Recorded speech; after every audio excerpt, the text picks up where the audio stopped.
আসসালামু আলাইকুম ওয়া রাহমাতুল্লাহ। বন্ধুরা, আপনারা সবাই কেমন আছেন? আশা করি অনেকেই ভালো আছেন। বন্ধুরা, প্রত্যেকদিনের মতো চলে আসলাম আজকেও নতুন আরো একটা ভিডিও নিয়ে। আর বন্ধুরা, আজকে হচ্ছে আমরা যে বলেছিলাম পোল্ট্রির ঘর দিব, তো পোল্ট্রির ঘরের জন্য আমাদের কিছু বাঁশ লাগবে। সেটা হচ্ছে পোল্ট্রির ঘর আগে থেকে ছিল, ঠিক আছে, কিন্তু কিছু মাচাল আর হচ্ছে সাইডে কিছু বাঁশ লাগবে।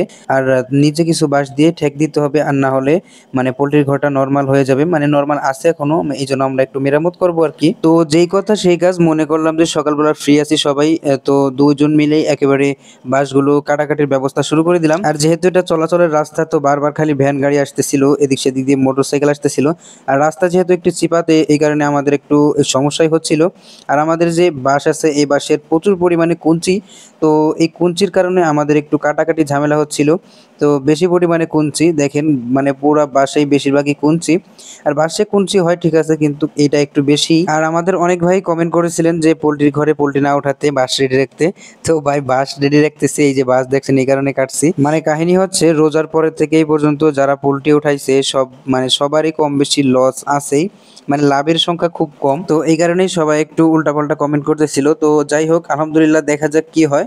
আমরা শুরু করতেছি। তো আমার মনে হয় প্রথম দিকে একটু এই কারণে কম উঠাবো, তারপরে যে বেশি উঠাবো। আরেকটা কথা আপনাদের মনে আছে কিনা জানি না, তবে আমাদের একটা ভিডিওতে দেখাইছিলাম যে কিছু কলা গাছ আনছি, কলা গাছগুলো লাগাতে হয় আমাদের। তো কলা গাছগুলো ওই দিন আর লাগানো হয় নাই, তো কলা গাছগুলো এখনো সেভাবেই আছে। তো এই কারণে চিন্তা করলাম যে দুপুর হয়ে গেছে, আর এখন বাঁশের যে চটি এগুলো বানাইতে কষ্ট হবে অনেক। তো চিন্তা করলাম যে আমরা এই টাইম গুলায় আমাদের যে কলা গাছগুলো আছে, এই কলা গাছগুলো আমরা লাগিয়ে ফেলি।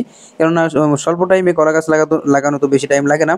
এই কারণে চিন্তা করলাম যে কলা গাছগুলো লাগিয়ে ফেলি আমরা। আর কলা গাছগুলো লাগাচ্ছি হচ্ছে আমরা আমাদের বাড়ির পুরোপুরি সামনে। সেটা হচ্ছে আমাদের যে গরুর ঘরটা আছে, গোয়ালটা আছে, গোয়াল ঘরের সামনে অনেকটা স্পেস ফাঁকা আছে। তো এই কারণে আমরা চিন্তা করেছিলাম যে এখানে কলা গাছগুলো লাগাবো। তো লাগানোর পরে আমাদের অনেক কথাই শুনতে হয় ফ্যামিলি থেকে, কেননা কলা গাছগুলো টাকা দিয়ে কিনে আনছি, ঠিক আছে, তারপরে হচ্ছে বাসায় নাকি, মানে বাড়ির উপরে নাকি কলা গাছ লাগাতে হয় না। এটা সত্য না মিথ্যা জানি না, তবে আমাদের কলা গাছ লাগানো শেষ হয়ে গেছে, তারপরে সেই কথা বলতেছে। তো এই কারণে আর কলা গাছগুলো উঠাইনি, ওইভাবে আছে এখনো। আমরা তো এই মনে করে লাগিয়েছিলাম যে এখানে অনেক জঙ্গল আছে, মানে কি অনেক ঝোপঝাড় হয়ে আছে, এই কারণে এই জায়গাটা পরিষ্কার করে তারপরে আমরা কিছু গাছ কাটতে হয়েছিল। তো তারপরে আমরা এগুলো পরিষ্কার করে এখানে আমরা কলা গাছগুলো লাগিয়ে দিয়েছিলাম। তো আল্লাহ ভরসা, দেখা যাক কি হয়, গাছগুলা কি পরবর্তীতে উঠানো লাগে নাকি। তো এই জায়গাটা হচ্ছে একটু নিচু, এই জায়গাটা নাকি মাটি ভরাট করতে হবে, এই কারণে হচ্ছে জায়গাটা এরকম ময়লা হয়ে আছে আর খালি পড়ে আছে, এই কারণে কেউ কিছু করেনি এখানে। তো দেখা যাক ভবিষ্যতে কি হয়, কেননা আমরা তো ভালো মনে করে এসব করতেছিলাম, আমরা তো জানতাম না যে এরকমটা হবে।